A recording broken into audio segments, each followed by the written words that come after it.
bookworms, welcome back. Today I'm going to do a much anticipated, I hope, bookshelf tour.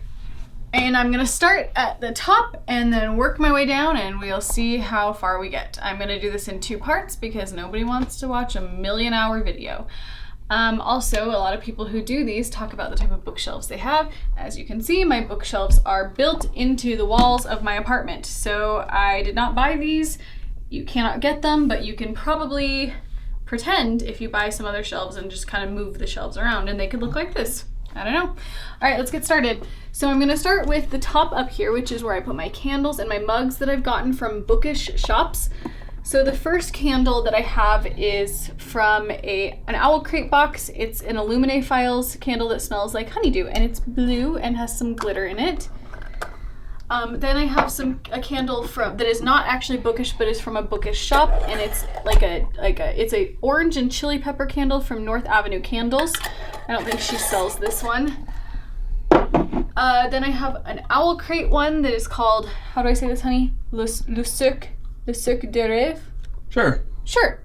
And it's from Frostbeard, and it came in an Owl Crate, and it smells like a circus. Then I have a Cabe's Water candle from In the Wake of Time that is also from Owl Crate that smells like moss and mint. I then have a Books on Candle mini candle that's called Through the Wardrobe, also from Owl Crate, that smells like vanilla and like evergreen, I think. It's a good one. Another candle from North Avenue Candles is the Cherry Trees and Apple Blossoms candle that was the June candle last year, and it's inspired by Anne of Green Gables. This one smells so good. Another North Avenue candle that is called English Ivy and Blooms that is inspired by The Secret Garden. I then have another North Avenue candle that is the Bertie Bott's Every Flavor Beans candle. I don't know if she sells this one, but it's really pretty. It has glitter. This is another North Avenue candle. This is not a bookish candle. It's just a really good smelling purple candle. So very pretty. Then I have a Spireside candle that's called Wizard's Pub that is a Harry Potter inspired candle. It kind of smells like butterbeer almost. And then I have an actual butterbeer candle from North Avenue Candles. She also sent me a watermelon candle once, so that's what that is. From Owl Crate, I've gotten a Harry Potter mug. This one has the Ford Anglia and Aragog, a centaur, unicorn, and then Hagrid's hut and Buckbeak on it, as well as Hagrid's pink umbrella. Here's another mug from Owl Crate. This one, it says, even in the future, the story begins with Once Upon a Time, and it's from the Lunar Chronicles. So that was in an Owl Crate as well. Okay, next I have my young adult shelf, and just so you know, my books are all organized first by genre, so I go like young adult, classics, book of the month, etc. And then in those genres, they are organized by color at the moment. This is something I'm trying that's new for me. I'm not sure if I'm going to keep it like this, whatever. Okay, so starting on this end, I have The Dream Thieves by Maggie Stiefvater. The Raven Boys, the Raven Cycle series is one of my favorites of all time. I then have the book Sybil's Secret by Juliette Marillier. This is the second book in a series. It's really good. Edenbrook by Julianne Donaldson. This is a book that's under the proper romance genre. It's kind of fun and cute, good for people who really like clean books. I have The City of Bones by Cassandra Clare. I've read a few of these books, but I haven't ever finished the series. I have Wild Beauty by Anna Marie McLemore. This is one of my favorites I've read in the last little bit.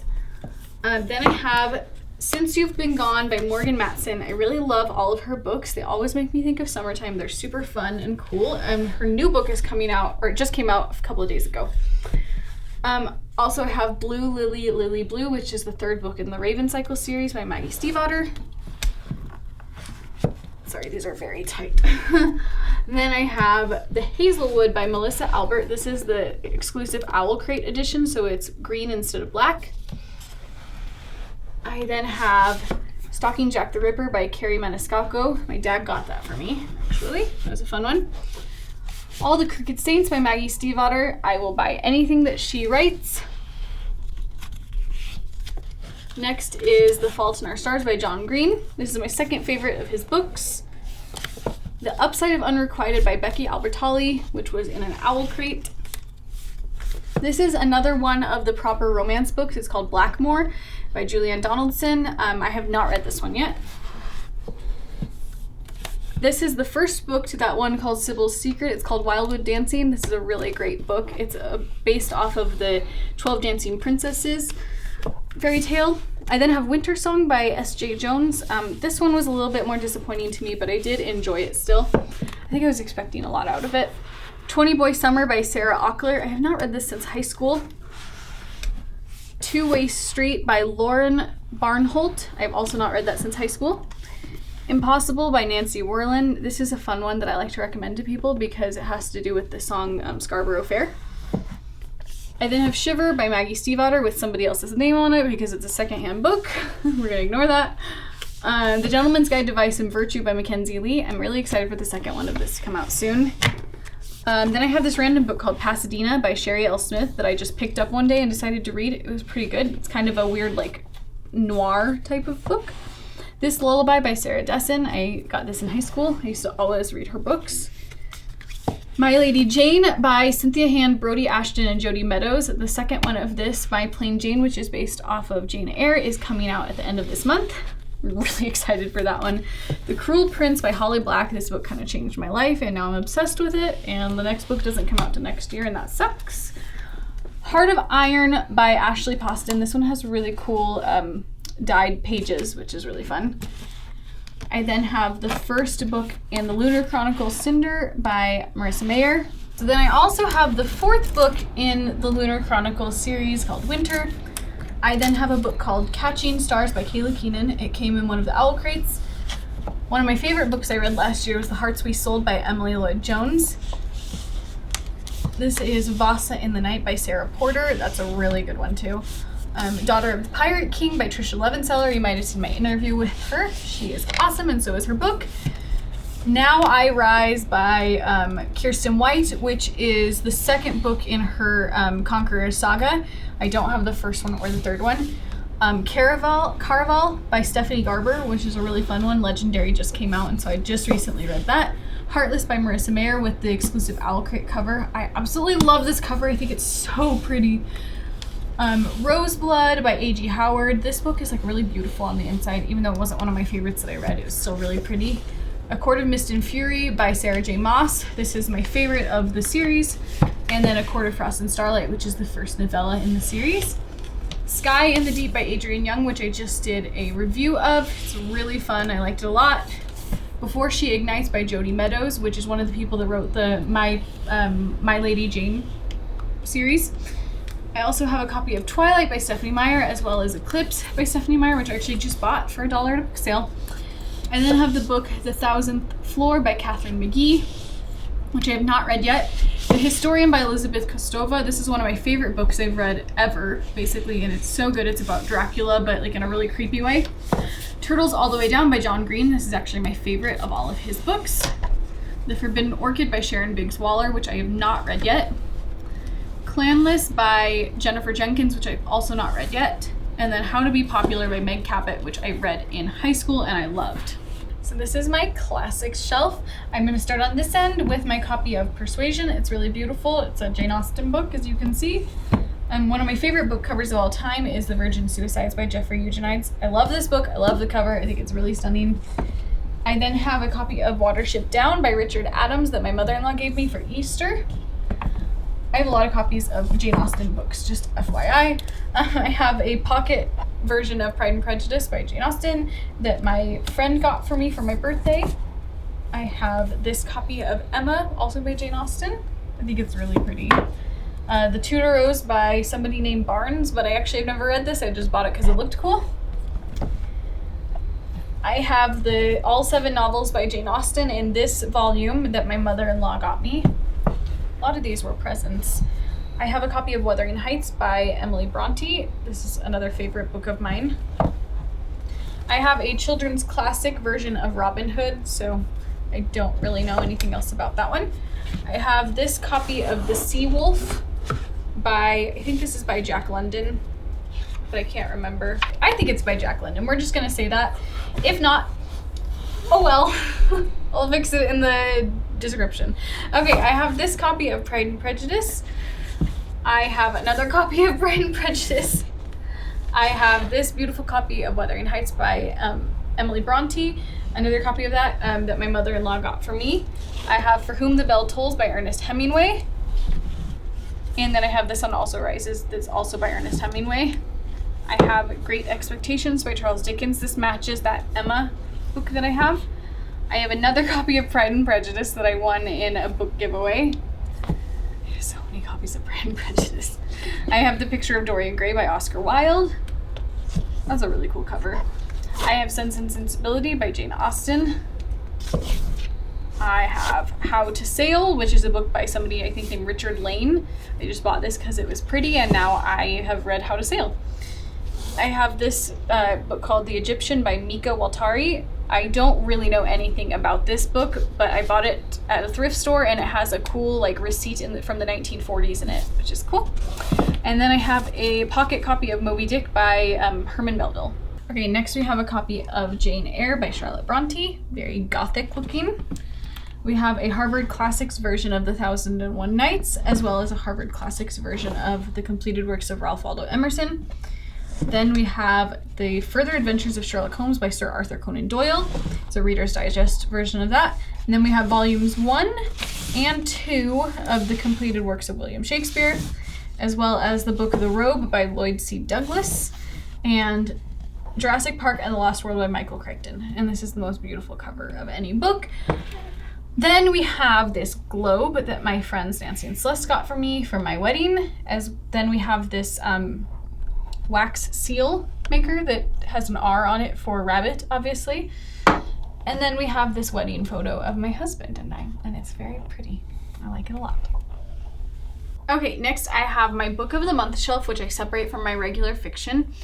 These ones, I'm not going to pull all of them out because it's going to be difficult since they're laying on top of each other, but I have The Heart's Invisible Furies by John Boyne, which I didn't like when I first started it, but I ended up loving. The Possessions by Sarah Flannery Murphy. Eligible by Curtis Sittenfeld. This is a Pride and Prejudice modern retelling. The Love Interest by Cale Dietrich.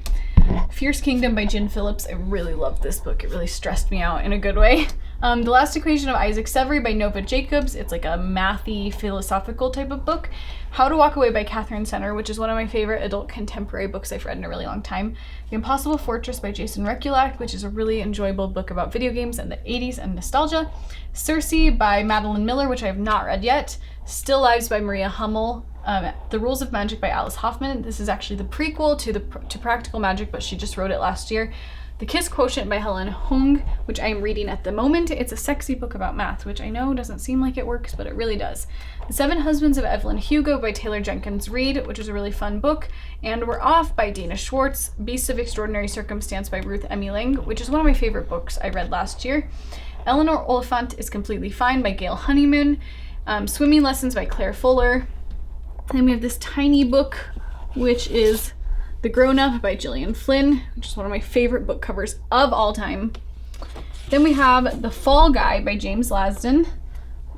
Still Me by Jojo Moyes. This is the third book in the Me Before You series. Emma in the Night by Wendy Walker. A Million Junes by Emily Henry. I love anything Emily Henry writes. The Girls by Emma Klein, which is a really great book about cults and the 70s. All Grown Up by Jamie Attenberg, which is pretty fun. A Gentleman in Moscow by Amor Towles. I don't really know how to say his name, but this is one of my favorite books I've ever read. All the Ugly and Wonderful Things by Bryn Greenwood. This is the very first book of the month I ever got, and I love it so much. Final Girls by Riley Sager, which is a fantastic thriller that I recommend to anybody who's a fan of horror. Lolly Willows by Sylvia Townsend Warner, which is a book about a witch in the 1920s. The Book of Essie by Megan McLean Weir, which I have not read yet, but it sounds really, really, really good. Girls in the Moon by Jeanette McNally. Yeah, Janet McNally. Really fun book. And then The Windfall by Diksha Basu, which is a really, really great read. Okay, and then the last shelf I'm going to show you in this video, which is part 1 of my whole bookshelf tour, is the first half of my general fiction shelf. So I'm going to start with Democracy by Joan Didion. This is a cool, really cool book that I had to read for school, actually. Animal Farm by George Orwell. Talking animals, what could go wrong? The Dirty Book Club by Lissy Harrison. I have not read this yet, but I read all of her books when I was in middle and high school, and so I absolutely love her. Then I have Confessions of a Shopaholic by Sophie Kinsella. Really fun, lighthearted book that is just adorable. I have She Went All the Way by Meg Cabot, which I have not read in a very long time, so I don't really remember anything about it. Ransom My Heart, which is written under the name Princess Mia of Genovia, so it's like Meg Cabot wrote it as though she's Princess Mia, so that's fun. I love that book. Oranges Are Not the Only Fruit by Jeanette Winterson, which I have not read yet. Another copy of Wuthering Heights by Emily Bronte. The Jane Austen Book Club by Karen Joy Fowler, which I've also not read in a very long time, so I couldn't really tell you what happens in it. You Lost Me There by Rosencrantz Baldwin, which I've not read. This is the second book in the saga of Doc Holliday, which is by my mother-in-law. Emma by Jane Austen. I have so many copies of Jane Austen books, guys. Saving Fish from Drowning by Amy Tan, which I have not read yet. Angels and Demons by Dan Brown. Northanger Abbey by Jane Austen. And then I have the only hardcover copy I own of any of the Outlander books, but it's The Fiery Cross, which I haven't gotten to yet. Tigers in Red Weather by Liza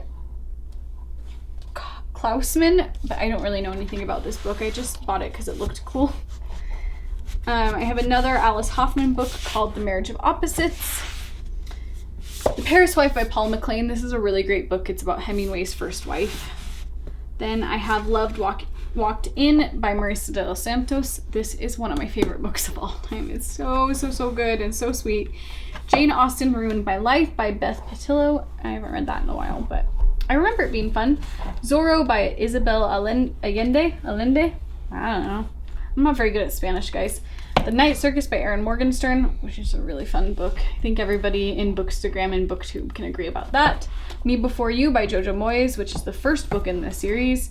A book called Vintage by David Baker, which is about food, but I haven't read it yet. Shopaholic Takes Manhattan by Sophie Kinsella. The Curious Incident of the Dog in the Nighttime by Mark Haddon. This is a really great book. Then I have The Hobbit by Tolkien, obviously, and The Screwtape Letters by C.S. Lewis. Okay, and then I have the Poisonwood Bible by Barbara Kingsolver. My husband actually found this one at the airport just sitting on a table, so he picked it up for me, and one of the flight people said I could have it. So, To Kill a Mockingbird by Harper Lee, one of the best books of all time. The Memory Keeper's Daughter by Kim Edwards. They made a movie of that one that I saw, and that's why I read the book, actually. Of Mice and Men by John Steinbeck. This is one of the best books ever. The Secret Life of Bees by Sue Monk Kidd. I didn't know this, but her daughter is a writer, and I read one of her books. On the Road by Jack Kerouac. Big Fish by Daniel Wallace. Great book, great movie, great musical. Things Fall Apart by Chinua Achebe. Mudbound by Hilary Jordan. The Help by Catherine Stockett. Shopaholic Ties the Knot by Sophie Kinsella. The Silver Linings Playbook by Matthew Quick. Great book, great movie, highly recommended. A Young Man's Guide to Late Capitalism by Peter Montfort. I've never read that one, but I liked the way it looked. Mr. Penumbra's 24-Hour Bookstore by Robin Sloan. A Guide to the Birds of Africa by Nicholas Drayson. The Forgotten Garden by Kate Morton. I love every single thing she's ever written, and I can't wait for her next book to come out. Vanity Fair by William Makepeace Thackeray. Station 11 by Emily St. John Mandel. This is a fantastic book. It's like weird dystopian sci-fi stuff, and it's so good. The Kite Runner by Khaled Hosseini. Amazing book. The Celestine Prophecy by James Redfield, which I haven't really read yet. Never Let Me Go by Kazuo Ishiguro. He is incredible. He's a Nobel Prize winner in literature. Highly recommend his books. Just pick something up and read it. This is a really good one. The Scarlet Pimpernel by Baroness Orczy. I don't know how to say that name. The Remains of the Day, another book by Kazuo Ishiguro. Fantastic, really beautiful. This Side of Paradise by F. Scott Fitzgerald. The Time Traveler's Wife by Audrey Niffenegger. I don't know how to say her name. The People We Hate at the Wedding by Grant Ginder. Like Water for Chocolate by Laura Esquivel. I don't know how to say her name, but this is a fun book. The Siege of Krishnapur by J.G. Farrell. Sense and Sensibility by Jane Austen, and the third book in my mother-in-law's series, which is called The Last Decision. And that is it for the first half of my bookshelf tour. Keep watching for the next half of the video. BRB for reals this time with Blind Rabbit Books.